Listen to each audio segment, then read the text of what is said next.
Hola, muy buenos días. Hoy vamos a tratar un tema muy importante, la voluntad.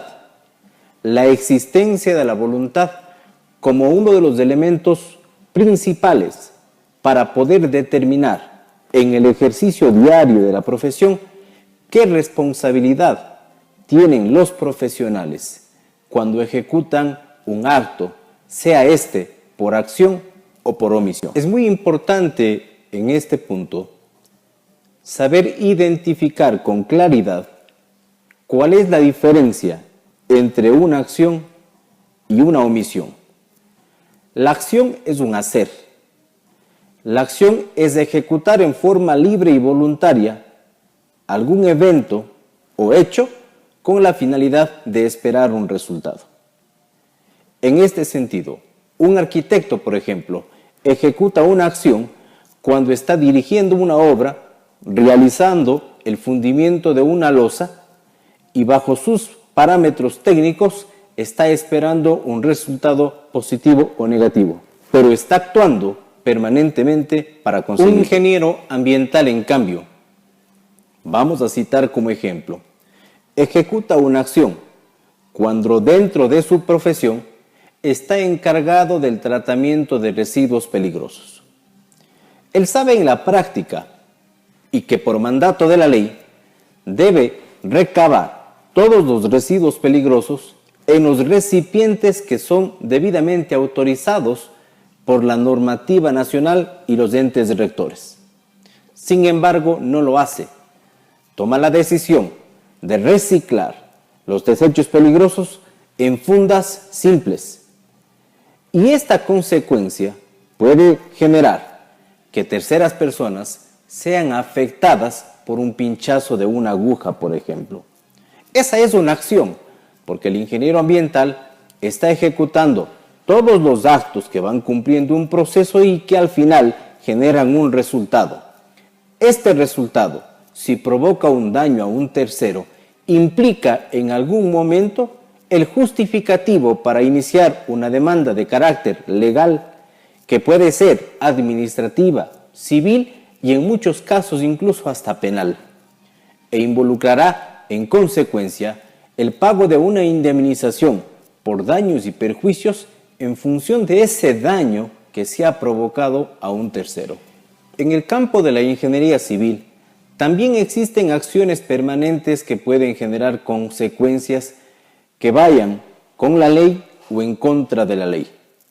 Y creo que uno de los ejemplos más importantes es aquel que se presenta en la parte de los diseños estructurales. Hay profesionales de la ingeniería civil y, por qué no, también de la arquitectura, que con la finalidad de abaratar costos en la obra y perseguir una mayor utilidad, deciden no utilizar, por ejemplo, en el caso de la varilla, la que está especificada en el diseño estructural con el propósito, como dije hace un momento, de únicamente abaratar costos. Estas son acciones directas en el proceso constructivo que pueden generar como consecuencia en algún momento el fracaso estructural de la obra, aumentándole a aquello la experiencia propia que tenemos, por ejemplo, en nuestras ciudades, de que los propietarios de los inmuebles en ocasiones también realizan construcciones ilegales con la finalidad de beneficiarse de un piso más o de áreas en los costados de sus viviendas, en las partes frontales o laterales. Todo aquello en la práctica son acciones. Todas esas acciones también tienen consecuencias, pero el profesional de la ingeniería civil sería responsable si la estructura fracasa.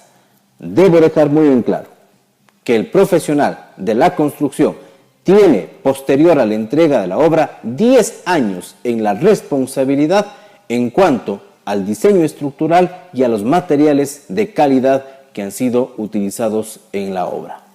Si la acción entonces es el hacer, la omisión, en contraste, es el dejar de hacer algo.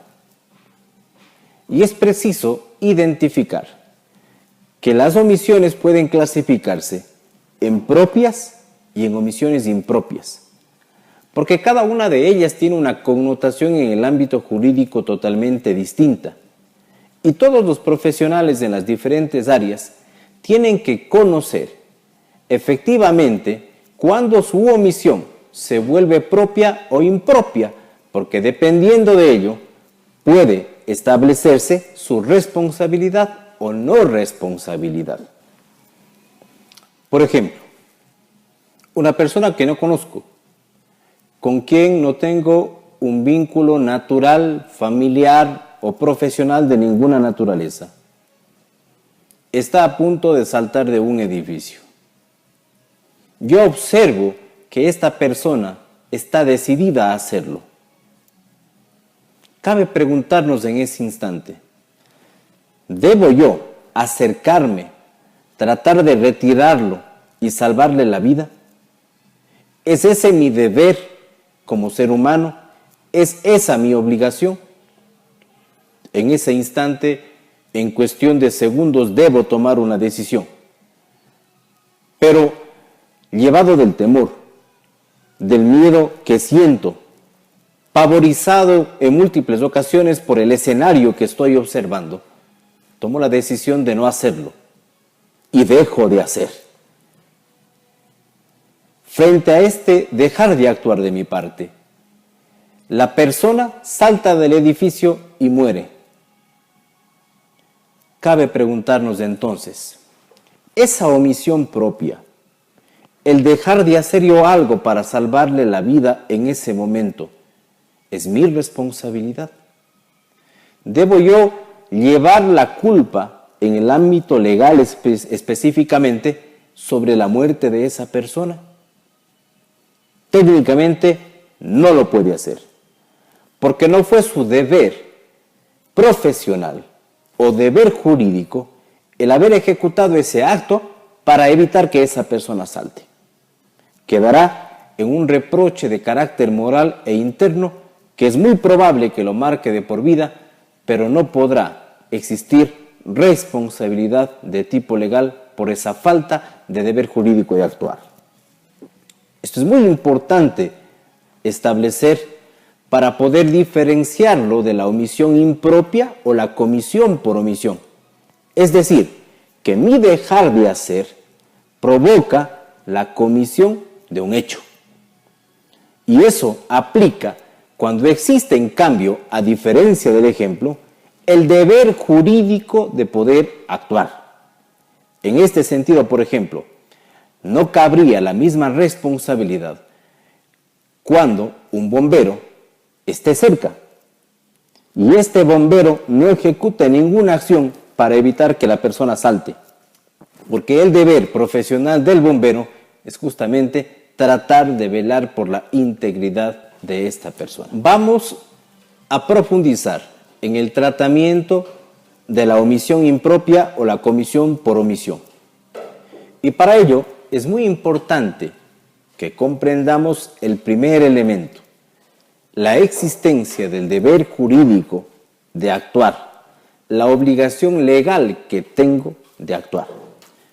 Hace pocos días había observado en las redes sociales que circulaba un video en el cual un médico de una entidad pública se negaba a prestar el servicio de salud y atención médica a un indigente que había llegado al hospital alcoholizado y con ciertas heridas.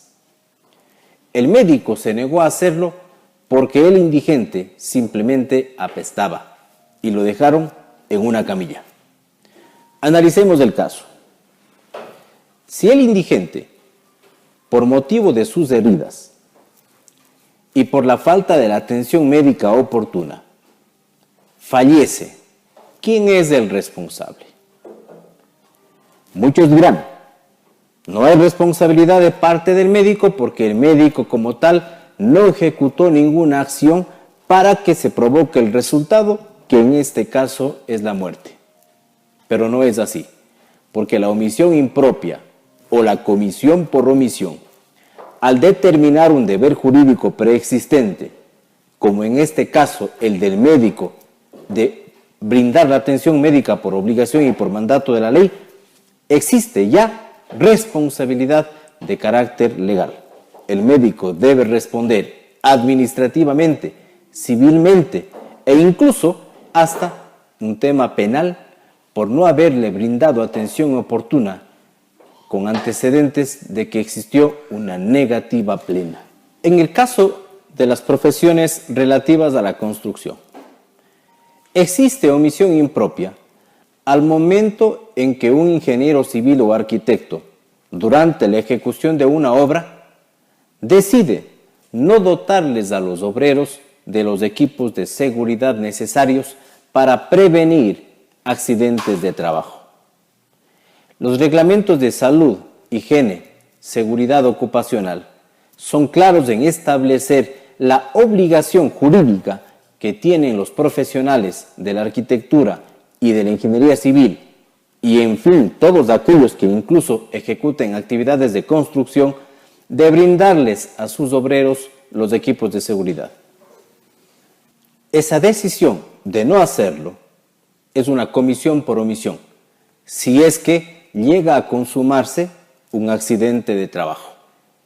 Vamos a suponer entonces que un obrero que de acuerdo con la normativa debía subir a una altura de 5 o 6 metros a ejecutar una actividad de soldado y no llevó su arnés de seguridad o línea de vida, y como efecto de esa omisión cae y muere, el responsable por esa muerte es el profesional que en su momento omitió entregarle las medidas de seguridad. Queda entonces, en base a este antecedente, clarificado la diferencia existente entre la omisión propia y la omisión impropia. Quiero finalizar este antecedente de la acción y la omisión citando un ejemplo en el área ambiental, porque existen muchos actos en el tema ambiental que dejan de ejecutarse y que terminan por afectar el medio ambiente. Ha pasado con empresas transnacionales en la explotación del petróleo. Uno de los casos más sonados aquí en nuestro país fue el caso de Texaco, la mano negra de Texaco, que terminó con demandas de carácter internacional. Ellos tenían la obligación de realizar todos los procesos necesarios para evitar la contaminación ambiental, sin embargo, no cumplieron, al decir de nuestras autoridades nacionales, con esos procesos de remediación de conformidad con lo que estuvo planificado. Esta omisión generó daños irreversibles a áreas de la Amazonía ecuatoriana y a muchas comunidades que viven alrededor de las áreas que fueron afectadas. Es por ello que, en base a esta omisión, que ha generado daños ambientales, se exigieron indemnizaciones millonarias para poder contrarrestar el trabajo que se está ejecutando para la remediación del medio ambiente.